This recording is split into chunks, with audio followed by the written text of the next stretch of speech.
موضوع یہ ہے کہ ہمارے گھروں میں سکون کیوں نہیں ہے؟ ہر گھر میں آج کچھ نہ کچھ مسئلے ہیں، ٹینشن ہے، کہیں باپ بیٹے میں نہیں بن رہی ہے، کہیں بھائی بھائی میں جھگڑے چل رہے ہیں، کہیں شوہر اور بیوی کے درمیان نا اتفاقی ہے اور جھگڑے لگے ہوئے ہیں۔ گھر تو ہمارے ماشاءاللہ بڑے شاندار ہوتے ہیں، پہلے مٹی کے کچے گھر ہوا کرتے تھے، آج گھروں میں ماربل بچھ گئے، ٹائلز لگ گئے، مہنگے مہنگے ڈیکوریشنز آ گئے، لیکن جس چیز کا نام سکون ہے، جس چیز کا نام برکت ہے، وہ چیز گھر سے نکل رہی ہے۔ انسان کی زندگی میں گھر کا رول کیا ہے؟ گھر کیوں انسان اپنے گھر کیوں آتا ہے؟ قرآن کریم میں اللہ تعالیٰ نے گھر کا مقصد بتایا کہ گھر سکون پہنچانے کی جگہ ہے۔ وَاللَّهُ جَعَلَ لَكُم مِّن بُيُوتِكُمْ سَكَنًا، اللہ تبارک و تعالیٰ نے تمہارے گھروں کو سکون کا ذریعہ بنایا ہے۔ تم زمانے کی ٹینشن سے، زمانے کے مسائل سے، زمانے کی سمسیاؤں سے جب پریشان ہو جاتے ہو، اپنے گھر آتے ہو، اپنی بیوی کے پاس، اپنے بچوں کے پاس، اپنے ماں باپ کے پاس، اپنے بھائی بہنوں کے پاس، تو تم کو سکون ملتا ہے۔ اللہ کہہ رہا ہے گھر سکون کا ذریعہ ہے، اور گھر چلا جائے یہ عذاب ہے اللہ۔ ہمارے بعض اسٹیٹس میں آپ نے سنا ہوگا، آج کل ایک نیا ٹرینڈ چلا ہے بلڈوزر کا۔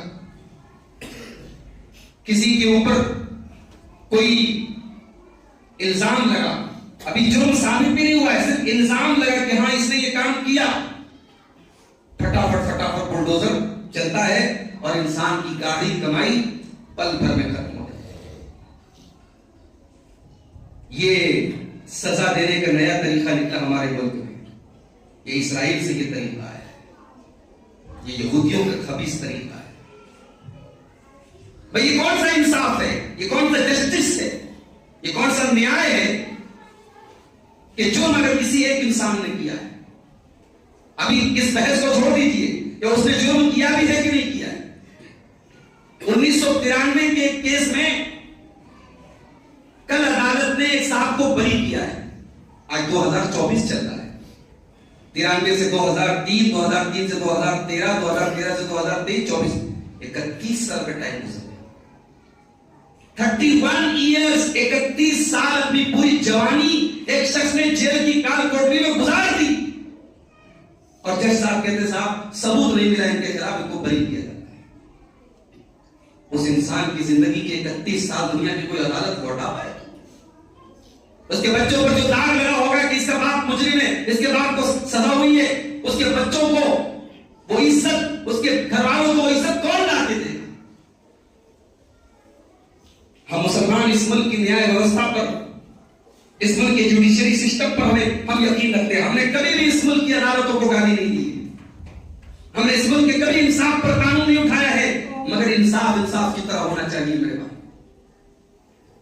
ابھی اس بحث کو جانے دیجیے کہ ایک انسان نے اگر اس کے اوپر کوئی الزام لگا ہے تو وہ الزام صحیح کی غلط نہیں، یہ غلط بحث ہے۔ جرم ایک انسان کا ہے، اس کے بچوں کا کیا قصور ہے؟ اس کی بیوی کی کیا غلطی ہے؟ اس کی ماں کی کیا غلطی ہے؟ آپ نے سب کو لا کے سڑک پہ کھڑا کر دیا اور کہتے صاحب یہ انصاف ہے۔ یہ سوچنے کی بات ہے میرے بھائی۔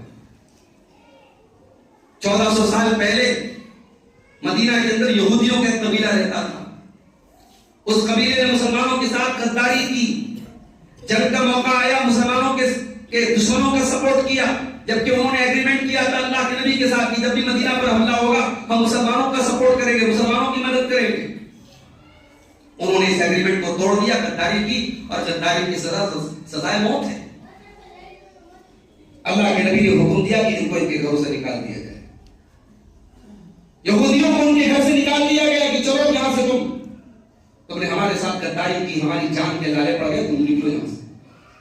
جب یہودی نکلنے لگے تو قرآن نے اس کو اللہ کا عذاب قرار دیا ہے۔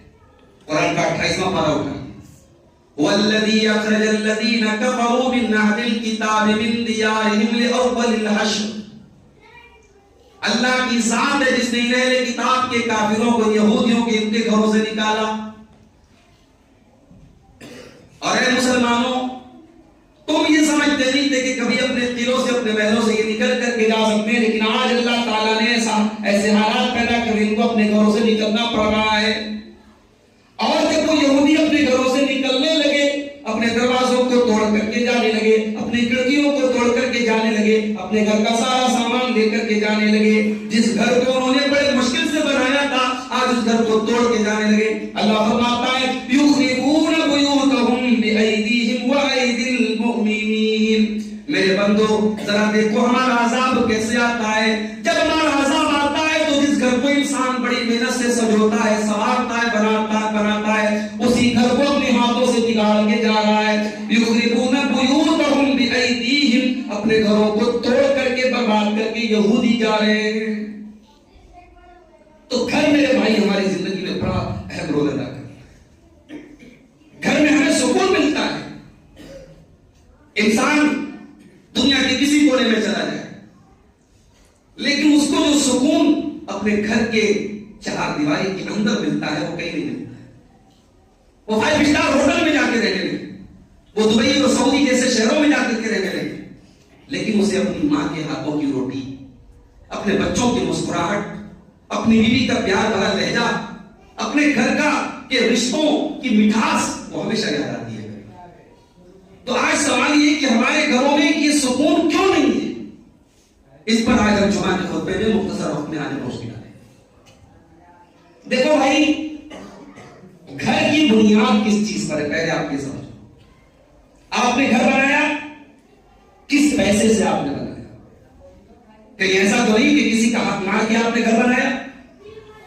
کہیں ایسا تو نہیں کہ اس گھر کی بنیادوں میں کسی مظلوم کی بددعا ہے, کسی مجبور کی آہ ہے, کسی کی آنسو ہے اس کی بنیاد میں. اگر ایسا ہے اس گھر میں کبھی سکون نہیں آ سکتا. نہ آپ کو سکون ملے گا نہ آنے والی نسلوں کو سکون ملے گا. اللہ نے فرمایا سورہ توبہ کے اندر أَفَمَنْ أَسَّسَ بُنْيَانَهُ عَلَىٰ تَقْوَىٰ مِنَ اللَّهِ وَرِضْوَانٍ خَيْرٌ أَمَّنْ أَسَّسَ بُنْيَانَهُ عَلَىٰ نَارٍ فَانْهَارَ عَلَىٰ شَفَا جُرُفٍ هَارٍ فَانْهَارَ بِهِ فِي نَارِ جَهَنَّمَ. اللہ نے فرمایا کہ 2 قسم کے گھر ہوتے ہیں. ایک گھر کی بنیاد اللہ تعالیٰ کے تقویٰ پر ہوتی ہے, اللہ کی رضا پر ہوتی ہے. انسان اس گھر کو بناتا ہے, اللہ کا تقویٰ اس کے دل میں ہوتا ہے, اللہ کا ڈر اس کے دل میں ہوتا ہے. اور دوسرا گھر ایسا ہوتا ہے جو جہنم کی آگ کے بنیاد پر کھڑا ہوتا ہے, جو جہنم کے گڑھے کے کنارے پر کھڑا ہوتا ہے. اے میرے بندو بتاؤ کہ دونوں میں سے کون سا گھر اچھا ہے؟ واللہ لا یہدی القوم الظالمین, اللہ ظالموں کو کبھی ہدایت نہیں دیتا. یہ پہلا کام کرنا ہے میرے. گھر کی بنیاد صحیح رکھو. کسی کا حق مار کے ناجائز طریقے سے, حرام طریقے سے شاندار بلڈنگ بنا بھی لی, وہ آج نہیں کل آپ کے لیے وبال بن جائے گا. گھر میں سکون چاہیے, گھر میں اللہ کی برکت چاہیے, گھر میں اللہ کی رحمت چاہیے, تو گھر کی بنیاد کو صحیح رکھو. دوسری چیز, اگر گھر میں سکون چاہیے تو اپنے گھر کو شرک کے تمام طریقوں سے دور رکھو. مسلمان کا گھر ہے صاحب, اور اس میں غیر اللہ کی تصویریں لگی, اس میں باقاعدہ ایسے کاغذ لگے ہیں جس پر الٹی سیدھی گنتیاں لکھی اور لکھا ہے کہ صاحب اس سے گھر میں برکت آئے گی. یہ کاغذ پہ گنتیاں لکھنے سے گھر میں برکت نہیں آتی, معاف کیجیے, بلکہ قرآن کی آیتوں کو لٹکانے سے بھی گھر میں برکت نہیں آتی. میں صاف الفاظ میں کہہ رہا ہوں کہ آپ نے آیت الکرسی گھر میں لٹکا دیا, آپ نے سورہ اخلاص گھر میں اس کو خوبصورت ٹکڑے میں لگا کے لٹکا دیا, اسے گھر میں برکت آئے گی؟ نہیں, برکت نہیں ہے. کہ ہاں آپ اپنے یاد کرنے کے لیے, ہاں حالانکہ علماء نے اس سے بھی منع کیا ہے کہ ڈیکوریشن کے لیے بھی قرآن کی آیتوں کو گھر میں نہ لگا. لوگ ڈیکوریشن کے لیے لگاتے ہیں, آیت الکرسی خوبصورت لکھا ہے اس کو گھر میں ڈیکوریشن کے لیے لگا دیا. علماء نے منع کیا ہے. Quran is not for the decoration, Quran decoration کی کتاب نہیں ہے, قرآن تو ہدایت کی کتاب. ہاں آپ نے آیت الکرسی گھر میں لگائی, گھر کے بیڈ روم میں لگا دی, گھر کے ڈرائنگ روم میں لگا دی. جب ہم گھر میں آئے آیت الکرسی سامنے ہماری نظر پڑے، ہمیں آیت الکرسی یاد ہو جائے، ہمارے بچوں کو یاد ہو جائے، یہ ایک الگ مقصد ہے۔ برکت کے لیے آپ قرآن کی آیت نہیں لٹکا سکتے، یہ الٹی سیدھی گنتیاں جو لکھی رہتی، یہ تعویذ ہے۔ جیسے گلے میں پہننے والا تعویذ حرام ہے، ایسے گھر میں لٹکانے والا تعویذ بھی حرام ہے۔ اس سے گھر میں کبھی برکت اور سکون نہیں آتا۔ شادی ہوئی، اب میاں بیوی کی شادی کی جو فوٹو ہے صاحب، اس کو خوبصورت سے البم میں لگا کر کے الماری کے اوپر سجا کے رکھ دیا، اس کو جو ہے کمرے میں سجا کے رکھ دیا، کہاں سے برکت آئے گی؟ یہ الگ مسئلہ ہے، کیمرے کی تصویر جائز ہے کہ ناجائز ہے، لینی چاہیے کہ نہیں لینی چاہیے، علماء کا اختلاف ہے۔ چلو اگر ہم جائز کی گنجائش نکال بھی لیں کہ کیمرے کی تصویر پینٹنگ سے الگ ہے، تو اس کا کیا مطلب ہے کہ آپ اس کو باقاعدہ فریم کر کے اس کو توغرا میں لگا کر کے آپ کمرے میں لگائیں؟ نہیں، اتنا آسان مسئلہ نہیں ہے۔ لا تدخل الملائکۃ بیتا فیہ کلب ولا صورۃ، اللہ کے نبی فرماتے ہیں جس گھر میں کتا ہوتا ہے، جس گھر میں تصویر ہوتی ہے، اس گھر میں اللہ کی رحمت کے فرشتے نہیں آتے۔ اپنے گھر کو تصویروں سے پاک کرو، تصویروں کو پاک کرو، اپنے گھر کو شرک سے پاک رکھو۔ جب رشتہ کرو اپنے بچوں کا، اپنے گھر میں بہو لاؤ، اپنے لیے بیوی لاؤ، تو توحید والے گھروں سے بیوی لاؤ، توحید والے گھر کی بیٹی لاؤ، ورنہ میں نے دیکھا ہے اہل حدیثوں کے گھروں میں آج حرام کام ہو رہے ہیں، اہل حدیثوں کے گھروں میں آج قبر پرستی ہو رہی ہے، اہل حدیثوں کے گھروں میں آج شرک کے کام ہو رہے ہیں۔ کیوں؟ انہوں نے رشتے ناطے کرتے وقت توحید کو نہیں دیکھا، عقیدے کو نہیں دیکھا۔ ہمارے اب تو صاحب پہلے برادری دیکھی جاتی ہے، پہلے اسٹیٹس دیکھا جاتا ہے، ہمارے برابر کے لوگ ہیں، اور ماشاءاللہ آپ کا پورا علاقہ یہ انصاریوں کا علاقہ ہے، اہل حدیثوں کا علاقہ ہے۔ آپ کے یہاں بھی صاحب ڈیمانڈ ہو رہی ہے۔ ابھی اتر پردیش کے سدھارتھ نگر کے علاقے میں گیا، پورے علماء کی بستی ہے، بڑے بڑے علماء، ہماری جماعت کے جو چوٹی کے علماء ہیں، مولانا سید میراج ربانی صاحب کہاں کے؟ اسی سدھارتھ نگر کے۔ ڈاکٹر وسیم اللہ عباس صاحب کہاں کے؟ اسی سدھارتھ نگر کے۔ مولانا جلال الدین قاسمی صاحب کہاں کے؟ اسی کے۔ ہمارے اگر ہمیں 10 اساتذہ نے پڑھایا ہے، 10 میں سے 7 استاد جو ہمارے اسی علاقے کے ہیں، بستی، موٹا، بلرام پور اور سدھارتھ نگر کے۔ ابھی وہاں ایک پروگرام میں گیا، رات کے 9 بجے تھے، ہمارے ایک دوست کا فون ہے، مولانا آپ آ رہے ہیں، آئیے ایک نکاح کا پروگرام ہے، تھوڑا سا آپ شامل ہو گیا۔ میں دوست کے کہنے پہ چلا گیا۔ اب وہاں گیا تو صاحب وہاں سب لوگ فوٹو کھینچنے لگے، مولانا آگے چلیے آپ نکاح پڑھا دیجیے، نکاح بھی پڑھا دیا میں نے۔ نکاح کے بعد ایک صاحب کہنے لگے، مولانا آپ نے جس کا نکاح پڑھایا ہے یہ ڈاکٹر صاحب ہیں اور یہ رشیا سے ڈاکٹری کی پڑھائی پڑھ کے آئے ہیں، آپ کو معلوم ہے ان کو جہیز میں کیا ملا ہے؟ میں نے کہا نہیں بھائی مجھ کو نہیں معلوم کیا ملا ہے۔ کہا کہ 5 لاکھ روپے کیش ملے ہیں، 10 لاکھ کی گاڑی دی۔ اہل حدیث گھر کی بات بتا رہا ہوں، دونوں طرف کے جو پکے اہل حدیث الحمدللہ۔ لڑکے کو جہیز میں کیا ملا؟ 5 لاکھ کیش، 10 لاکھ کی گاڑی۔ میں نے کہا لڑکی والے کیا بہت پیسے والے؟ کہا نہیں مولانا پیسے والے نہیں، زمین بیچ کے انہوں نے انتظام کیا۔ اللہ، یہ ہمارا حال ہے، یہ ہماری جماعت کا حال ہے۔ ہم قرآن حدیث کے پڑھنے پڑھانے سننے سنانے والے اور پکے اہل حدیث اور سینے پر ہاتھ باندھنے والے اور 8 رکعت تراویح پڑھنے والے اور رفع یدین کرنے والوں کا یہ حال ہے۔ بند کر دو میرے بھائی، اپنے اہل حدیثیت کو بدنام کرنا بند کر دو۔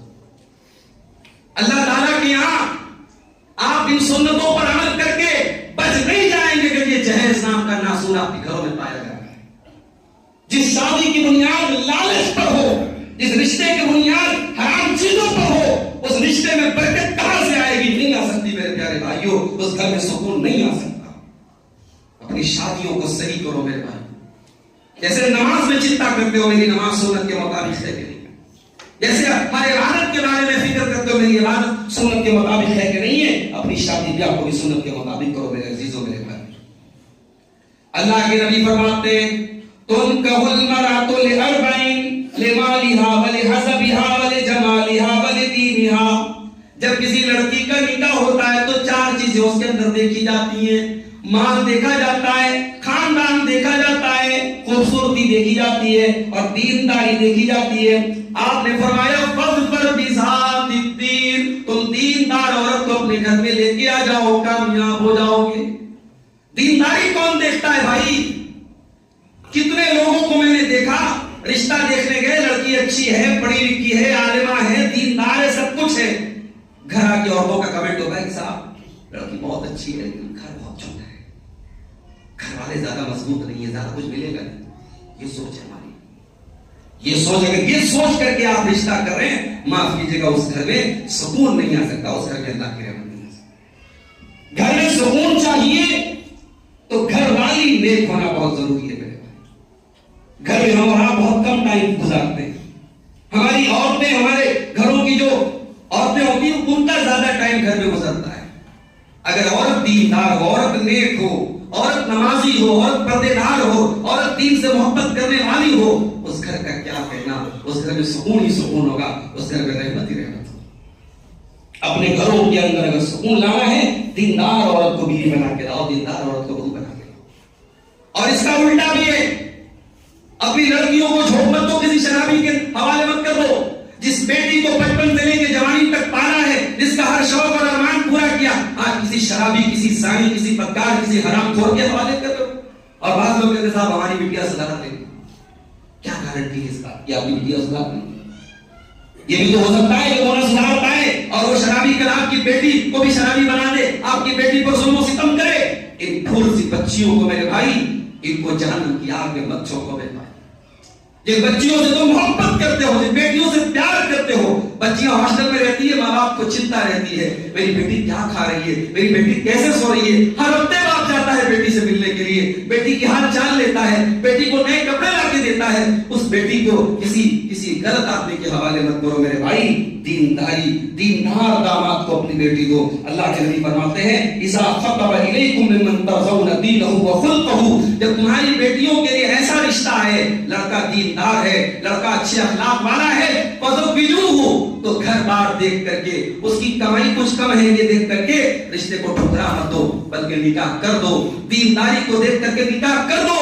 اگر تم نے ایسا نہیں کیا تکن فتنۃ فی الارض وفساد عریض, تو زمین میں بہت بڑا فتنہ پھیل جائے گا اور بہت بڑا فساد پھیل جائے گا.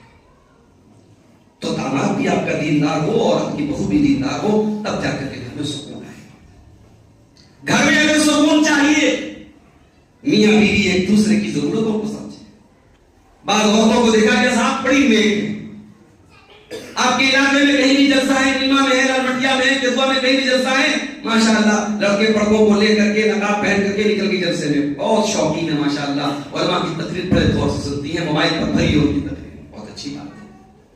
صبح بیٹھ کر کے قرآن پڑھتی ہے, بہت اچھی بات ہے. پانچوں ٹائم کی نماز کی پابند ہے, بہت اچھی بات ہے. صاحب شوہر کے ساتھ سلوک کیسا ہے, شوہر سے کبھی ڈھنگ سے محبت سے بات بھی نہیں کرتی, ساری دینداری تقریر سننے پڑے, ساری دینداری نماز پڑھنے پڑے, ساری دینداری قرآن پڑھنے پڑے, شوہر سے کبھی محبت کے تو بول نہیں بولتی. کان کھول کر کے سن لے, ایسی عورتیں جنت میں نہیں جا سکتی.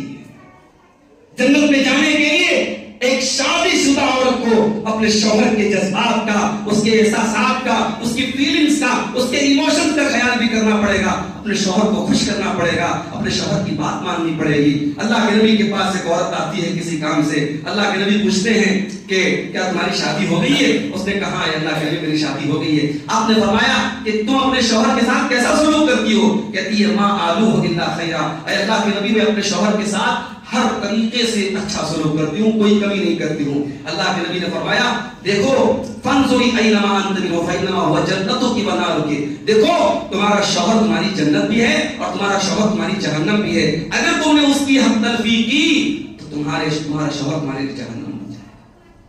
کبھی کبھی ہم وہ حدیثیں سنتے تو ہمیں بڑی حیرت ہوتی ہے کہ شوہر بیوی کو اپنی جسمانی ضرورت کے لیے بلائے اور بیوی انکار کر دے تو رات بھر فرشتے لعنت کرتے ہیں. بعض لوگ ان حدیثوں کا مذاق اڑاتے ہیں کہ صاحب یہ اسلام میں کون سی بات کہتی ہے, مگر یہ کوئی غلط بات نہیں.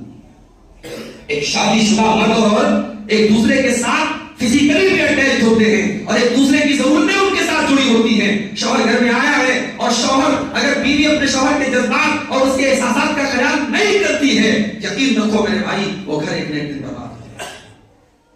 شوہروں سے بھی کہنا چاہتا ہوں, آپ ممبئی میں کام کرتے ہیں, آپ کوئلے کی کام میں کام کرتے ہیں, آپ دلی اور کلکتہ میں جا کے کام کرتے ہیں, اچھا مکان لا کے دے دیا بیوی کو, اچھا کپڑا لا کے دے دیا, اچھا کھانے کو لا دے, سب کچھ دے دیا آپ نے, محبت دی کہ نہیں دیا آپ نے, پیار دیا کہ نہیں دیا آپ نے, ٹائم دیا کہ نہیں دیا آپ نے.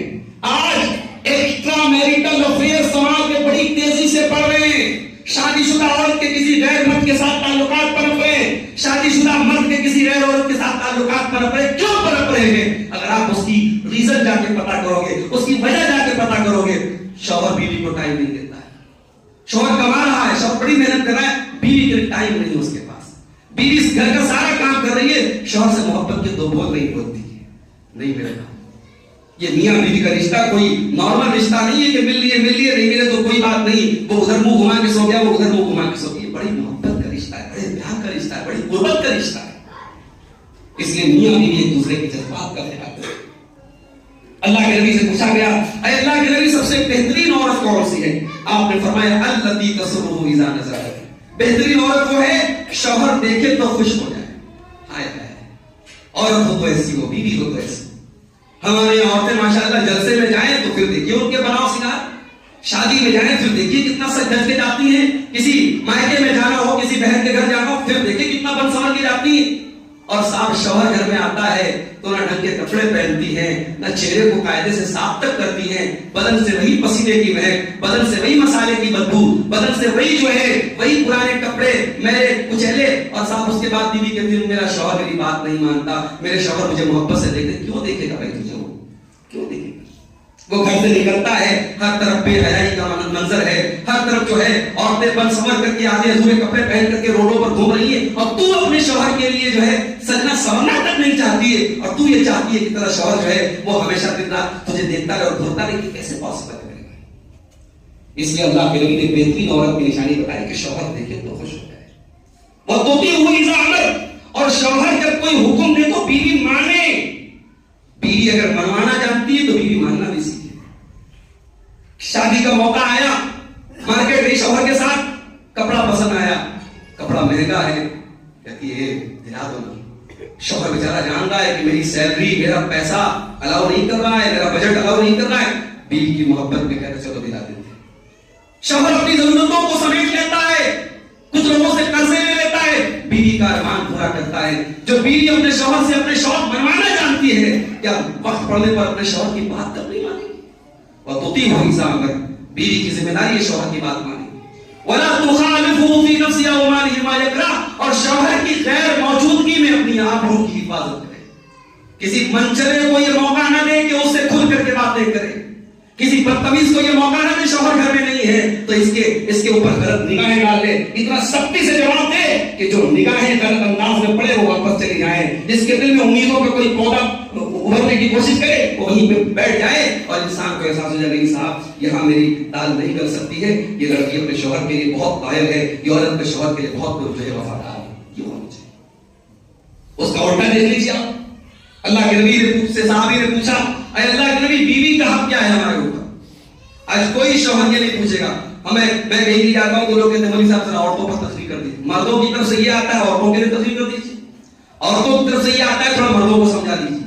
کوئی خود سمجھنے کو تیار نہیں ہے. یہاں صحابی اللہ کے نبی سے کہے اللہ کے نبی ہمارے اوپر ہماری بیوی کا حق کیا ہے؟ صحابہ اپنا حق پوچھتے تھے، اپنی ذمہ داری پوچھتے تھے. ہمیں تو بس اپنی ملائی سے مطلب ہے کہ ہمیں کیا ملنا چاہیے، ہمیں کیا کرنا ہے، اس سے کوئی مطلب نہیں. آپ نے فرمایا شوہر کی ذمہ داری یہ ہے جب وہ کھانا کھائے تو بیوی کو کھلائے. اور بیوی جو پہنے اپنی بیوی کو پہنائے، جتنے معیار کا جتنے اسٹینڈرڈ کا کپڑا وہ پہنتا اپنی بیوی کو بھی پہنائے. ولا تضرب الوجہ، اور کبھی بھی اپنی بیوی کے چہرے پر ہاتھ نہ اٹھائے. ولا تکبر، کبھی گالی گلوچ نہ کرے. ولا تعجو الا فی البیت، اور کبھی اگر بیوی سے جھگڑا ہو تو گھر کے باہر معاملہ نہ جائے. تو یہ جب تک میاں بیوی میں یہ سمجھداری نہیں ہوگی گھر میں سکون نہیں ہے. اور آگے بڑھیے، 5-10 منٹ کا موقع اور ہے، تو 4 اہم چیزیں بیان کر کے بات ختم کریں گے. گھر میں سکون چاہیے تو ایک حدیث پر عمل کرنا پڑے. حدیث کیا ہے؟ لیس منا من لم یرحم صغیرنا ولم یوقر کبیرنا. وہ انسان ہم میں سے نہیں ہے جو چھوٹوں پر پیار نہ کرے اور بڑوں کا احترام نہ کرے. جس گھر میں بڑوں کا احترام نہ ہو، بیٹا اپنے باپ کا احترام نہ کرے، چھوٹا بھائی بڑے بھائی کا احترام نہ کرے، چھوٹی بہن بڑی بہن کا احترام نہ کرے، جس گھر میں بڑوں کا احترام نہ ہو اس گھر میں سکون نہیں آ سکتا. اور اس کا اپوزٹ بھی ہونا چاہیے. بڑے بھی چھوٹوں سے پیار کا برتاؤ کرے. معاف کرنا میرے بھائیوں، گھر صرف اولاد کی بگاڑ سے نہیں بگڑتا ہے. میرا جملہ نوٹ کر لینا، گھر صرف اولاد کی نافرمانی سے نہیں بگڑتا ہے. بہت سارے گھر ماں باپ کی ضد سے بگڑتے ہیں، ماں باپ کی ہٹھڑی سے بگڑتے ہیں، ماں باپ کی ڈکٹیٹرشپ سے بگڑتے ہیں. ایک ساس یہ چاہتی ہے میری بہو مجھے ماں کا درجہ دے. ایک ساس یہ چاہتی ہے میری بہو مجھے جو ہے ہر وقت میری خدمت پہ لگی رہے, مگر وہ ساس کبھی بھی اپنی بہو کو اپنی بیٹی کا درجہ دینے کو تیار نہیں. کیوں؟ بیٹی اور داماد کہیں گھومنے چلے جائیں, بیٹی کا فون آئے شوہر مجھے لے کر کے باہر جا رہا ہے, کلکتہ بنگلور بمبئی جا رہا ہے, ماں خوش ہو جاتی ہے, ماں جو ہے خوشی کا اظہار کرتی ہے. اور بیٹا بہو کو لے کے چلے جائے تو ماں کا دماغ خراب ہو جاتا ہے کہ میرا بیٹا تو میری اپنی بیوی کا جو ہے اپنی جوڑی کا بنا ہوا ہے. یہ ڈبل معیار نہیں چلے گا, یہ دونوں اسٹینڈرڈ نہیں چلیں گے کہ بیٹی کے لیے الگ معیار ہے, بہو کے لیے الگ معیار ہے. جو کام بیٹی اور داماد کے لیے بڑا صحیح ہے وہ بہو کے اور بیٹے کے لیے غلط ہے, یہ نہیں چلے گا. میرے بھائیوں, میری ماں اور بہنوں, ایک ساس کو سمجھداری سے کام لینا پڑے. گھر میں بہت سارے ایسے موقعات ہیں جب باپ یہ دیکھ رہا ہے کہ میری اولاد کے فیصلے مجھ سے الگ ہیں, میری اولاد کی باتیں مجھ سے الگ ہیں, تو وہاں آپ کو نرمی اور محبت سے ہینڈل کرنا چاہیے. یہ عرض نہیں جانا چاہیے کہ سب میرا بنایا ہوا ہے, میں باپ ہوں, میں پاورفل ہوں, میرا بیٹا میرے سامنے کیسے زبان چلا سکتا ہے. اگر یہ سوچ جہاں باپ کے اندر پیدا ہوئی, لکھ لو میری بات, وہیں سے گھر کے اندر بگاڑ شروع ہو جائے. رشتے جو ہے نرمی سے چلتے ہیں میرے بھائی, رشتے محبت سے چلتے ہیں. اللہ کے پیارے نبی نے بڑی پیاری بات ہے حدیث میں فرمائی. آپ نے فرمایا جب اللہ تعالیٰ کسی پریوار کے ساتھ بھلائی کرنا چاہتا ہے, ادخل علیہم الرفق, اس گھر میں اللہ تعالیٰ نرمی کو ڈال دیتا ہے, اس گھر میں اللہ تعالیٰ نرمی ڈال دیتا ہے. ماں کے دل میں بچوں کے لیے نرمی ہو جاتی ہے, باپ کے دل میں بچوں کے لیے نرمی پیدا ہو جاتی ہے, ساس کے دل میں بہو کے لیے نرمی پیدا ہو جاتی ہے, ننند کے دل میں بھابھی کے لیے نرمی پیدا ہو جاتی ہے, بھابھی کے دل میں ننند کے لیے نرمی پیدا ہو جاتی ہے. نرمی اور محبت سے گھر میں رشتے چلتے ہیں میرے بھائی. اس لیے گھر میں اگر سکون چاہیے تو ہمیں اور آپ کو یہ بات یاد رکھنی چاہیے, بڑوں کا احترام اور چھوٹوں سے پیار, یہ دونوں ہاتھ سے تالی بجتی ہے. اگر بڑے اپنی بڑائی کو نہ سمجھے اور چھوٹے اپنی اوقات کو نہ سمجھے, گھر نہیں چل سکتا. اولاد ہمیشہ یاد رکھے مجھے اپنے والدین سے اختلاف کرنے کا تو حق ہے, والدین کوئی غلط بات کہے ہمیں اس پر اعتراض کرنے کا تو حق ہے, مگر والدین کے ساتھ بدتمیزی کا حق نہیں ہے. چھوٹا بھائی ہمیشہ یہ جان لے بڑے بھائی کے ساتھ بدتمیزی کا مجھے حق نہیں ہے. بڑا بھائی اگر غلط ہے میں غلط کو غلط کہوں گا, مگر دائرے میں رہ کے کہوں گا, سیما میں رہ کے کہوں گا. اگر چھوٹا بھائی یہ سمجھ لے کبھی بھائی بھائی میں کلیش نہیں ہوگا, کبھی بھائی میں جھگڑا نہیں ہوگا میرے بھائی. اور آخری دو چیزیں, گھر میں سکون چاہیے تو گھر میں نماز کا ماحول بناؤ میرے بھائی. جس گھر میں نماز کا ماحول نہیں ہوگا اس گھر میں سکون نہیں آ سکتا ہے. اس لیے کہ نماز بڑی برکت والی چیز ہے, اور جس گھر میں نماز کا ماحول ہوتا ہے اس گھر کے بہت سارے کاموں میں اللہ تعالیٰ برکت ڈالتا ہے. جس گھر کے لوگ اپنے کاموں کے شیڈیول کو نماز کے ساتھ جوڑ لیتے ہیں, مارکیٹ جانا ہے زور کے بعد جاؤں گا, شام کو چائے پینی ہے اثر کے بعد چائے پی لوں گا, بچوں کو اسکول ڈراپ کرنے جانا ہے فجر پڑھ جاؤں گا ڈراپ کرنے چلا جاؤں. جس گھر کے شیڈول نماز کے ساتھ جوڑ دیے جاتے ہیں اس گھر میں بڑی برکتیں آتی ہیں میرے پیارے. اور ایک جملہ میرا نوٹ کر لو, نماز ہر چیز سے امپورٹنٹ ہے. آپ ماشاءاللہ یہ علاقہ اللہ نے بہت ساری قدرتی دولت سے نوازا ہے, آپ کے پاس اللہ تعالیٰ نے بڑے وسائل آپ کو دیے ہیں, اللہ نے آپ کے گھروں میں خوشحالی دی ہے, بڑی اچھی بات ہے. مگر اپنے کام دھندا نوکری کاروبار سب کا نمبر آپ یاد رکھیے نماز کے بعد آتا ہے. اگر آپ اپنے کام کے چکر میں, اپنے کاروبار کے چکر میں, اپنے بزنس کے چکر میں, اپنے روپیے پیسے کے چکر میں نماز کو چھوڑتے ہیں, اللہ کے یہاں بڑی پٹائی ہوگی, ہماری بڑی پٹائی ہوگی. اللہ نے قرآن میں ایمان والے مردوں کی نشانی بیان کی, رجال اللہ تلہیہم تجارۃ ولا بیع عن ذکر اللہ. ایمان والے تو وہ ہیں وہ کاروبار بھی کرتے ہیں, وہ بزنس بھی کرتے ہیں, مگر ان کا بزنس اور کاروبار ان کو اللہ کے ذکر سے غافل نہیں کرتا ہے. نماز کا ٹائم ہوتے ہی وہ نماز پڑھتے ہیں. اور یاد رکھو میرے بھائی, آپ دن بھر میں 5 ٹائم کی نماز پڑھیں گے, آپ کے کاروبار میں کوئی کمی نہیں آئے گی, آپ کا کوئی کسٹمر آپ کی دکان پہ کم نہیں آئے گا, آپ کی دولت پہ کوئی کمی نہیں آئے گی. بلکہ اللہ قرآن میں کہتا ہے یرجون تجارۃ لن تبور, جو نماز پڑھتے ہیں وہ ایسا بزنس کر رہے ہیں جس میں کبھی گھاٹا ہونے والا نہیں ہے. گھر میں نماز کا ماحول بناؤ. بچے 7 سال کے ہو جائیں, اللہ کے نبی کہتے ہیں نماز کا حکم دو, اور 10 سال کے بچے ہو جائیں اور نماز نہ پڑھے تو ان کی پٹائی کرو. گھر میں ماں بھی نماز پڑھے, بچے بھی نماز پڑھیں. جب نماز کا گھر میں ماحول ہوگا گھر میں برکت آئے گی. میرے عزیزوں میرے بھائیوں, آخری چیز یہ ہے, رمضان کا مہینہ آگے آ رہا ہے. ہم جانتے ہیں رمضان کا مہینہ قرآن کا مہینہ ہے. رمضان ہی کے مہینے میں قرآن دنیا میں اترا ہے. ہمارے گھروں میں قرآن کتنا پڑھا جاتا ہے, کبھی غور کرنا کہ ہم قرآن کو کتنا پڑھتے ہیں. موبائل کے بغیر تو 1 گھنٹہ نہیں رہ سکتے. نہ جانے کس کا میسج آیا ہوگا, نہ جانے کس کی مس کال آئی ہوگی, نہ جانے کس کا کال آیا ہوگا.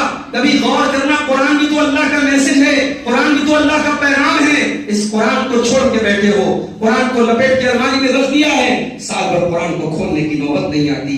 میرے بھائی، گھر میں سکون چاہیے، گھر میں رحمت چاہیے، گھر میں برکت چاہیے، تو ڈیلی کا معمول بنا لو. آدھا گھنٹہ صحیح، 1 گھنٹہ صحیح، 15 منٹ صحیح قرآن کی تلاوت کرو تاکہ گھر میں برکت آئے. اللہ کے نبی فرماتے ہیں جس گھر میں اللہ کا نام لیا جاتا ہے اور جس گھر میں اللہ کا نام نہیں لیا جاتا ہے، دونوں گھر برابر نہیں ہیں. جس گھر میں اللہ کا نام لیا جاتا ہے وہ گھر زندہ ہے، اور جس گھر میں اللہ کا نام نہیں لیا جاتا ہے وہ گھر مردہ ہے. میرے بھائیوں، اپنے گھروں کو قرآن کی آب حیات سے زندہ کر دو، اپنے گھروں میں قرآن پڑھا کرو. اور آئندہ آنے والا رمضان کا مہینہ ہمیں اور آپ کو یہ پیغام دے کے آ رہا ہے کہ میں آ رہا ہوں برکتوں کو لے کر، میری برکتوں کو لوٹ لو. اگر آنے والا رمضان ہماری زندگی میں آیا اور گزر گیا اور ہمارے اندر کوئی چینجنگ نہیں آئی، ہم ایسے بگڑے کے بگڑے رہے، ہمارے اندر ایسی خرابیاں کی خرابیاں رہی، تو معاف کرنا میرے بھائیوں، اللہ بار بار چانس نہیں دیتا. پچھلے رمضان میں بہت سارے لوگ ہمارے بیچ میں زندہ تھے، اس سال زندہ نہیں ہے. اللہ کو پیارے ہو گئے، یہ ہماری خوش قسمتی ہے، یہ ہمارا نصیب ہے. اور ابھی تو آج جو ہے 29 تاریخ ہے اور ابھی تو ٹائم ہے لگ بھگ جو ہے 11-12 دن تک. کیا گارنٹی 11-12 دنوں کے درمیان اللہ ہم کو اٹھا لے؟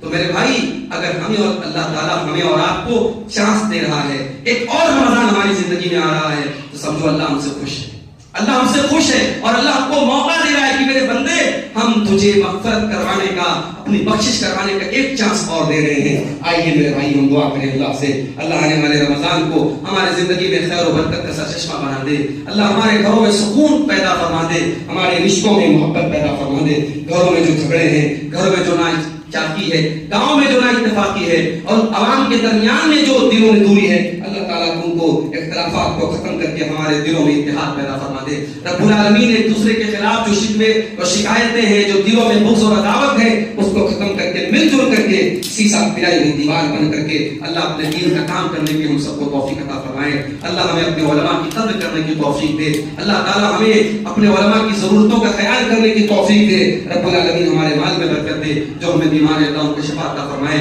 جو روٹی سے پریشان ہے اللہ ان کے کاروبار میں برکت نصیب فرمائے. اللہ ہمارے ملک کی حفاظت فرمائے، اللہ ہمارے ملک کو ظالموں کے ظلم سے بچا لے. اللہ شریروں کے شر سے ہم ہمارے ملک کی حفاظت فرمائے. جب تک ہم دنیا میں زندہ رہے، اسلام پر زندہ رہے، اور ہم سب کا خاتمہ ایمان پر ہو. آمین. وآخر دعوانا الحمدللہ رب العالمین.